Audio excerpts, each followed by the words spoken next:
अदालत और सरकार के बीच पहले भी हकों को लेकर तनातनी मची है, लेकिन ऐसा पहली बार हुआ है जब किसी सांसद ने इस तरह खुलकर सुप्रीम कोर्ट को निशाने पर लिया। इसकी जबरदस्त प्रतिक्रिया भी देखने को मिली है।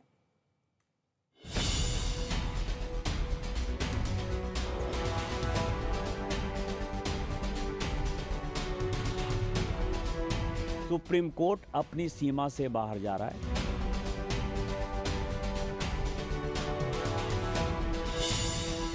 विधायिका और न्यायपालिका में छिड़ी तकरार।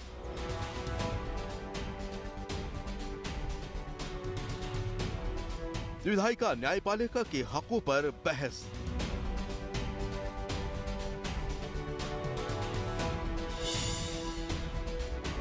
क्या सुप्रीम कोर्ट सरकार को आदेश दे सकता है?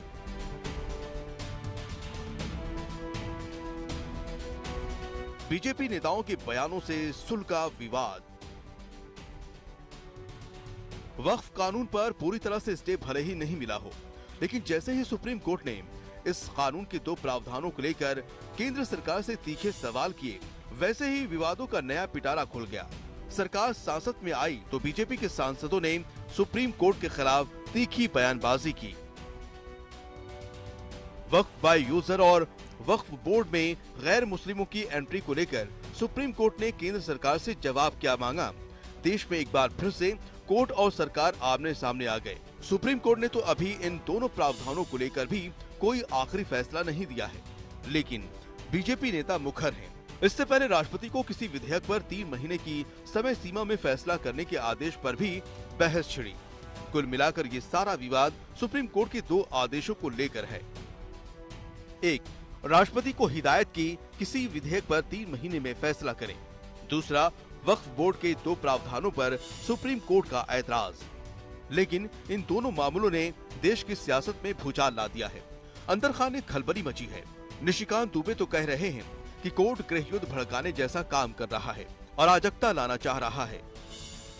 यहाँ पूरा जजमेंट लिखा हुआ है कि राष्ट्रपति का क्या अधिकार है, उपराष्ट्रपति का क्या अधिकार है, प्रधानमंत्री का क्या अधिकार है, हमारे पार्लियामेंट का क्या अधिकार है, हमारे सुप्रीम कोर्ट का क्या अधिकार है, हाई कोर्ट का अधिकार है। जब सब कुछ लिखत पढ़त में है तो तुम नया कानून कैसे बना दिया? 3 महीना कहां से लेके आ गए कि राष्ट्रपति को 3 महीने के अंदर फैसला करना है? ये किस कानून में लिखा हुआ है?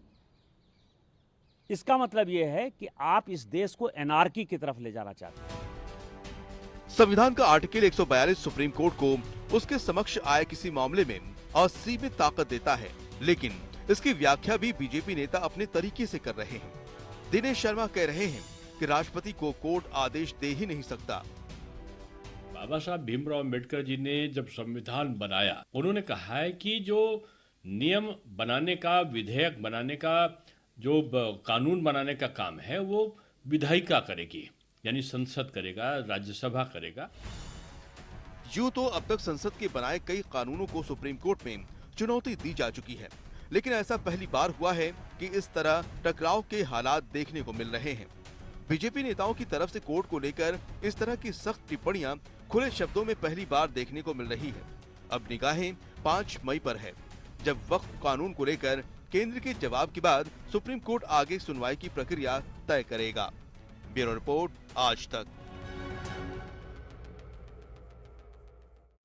विवाद बढ़ने से पहले ही बीजेपी ने भांप लिया कि ये मुद्दा भारी पड़ सकता है। इसलिए जेपी नड्डा ने बयान जारी कर कहा कि दुबे और दिनेश शर्मा के बयानों से पार्टी का कोई लेना देना नहीं है। ये देखिए, एक्स पर उन्होंने ट्वीट किया, बीजेपी सांसद दुबे और दिनेश शर्मा को न्यायपालिका और देश के चीफ जस्टिस पर दिए बयान से बीजेपी का लेना देना नहीं है।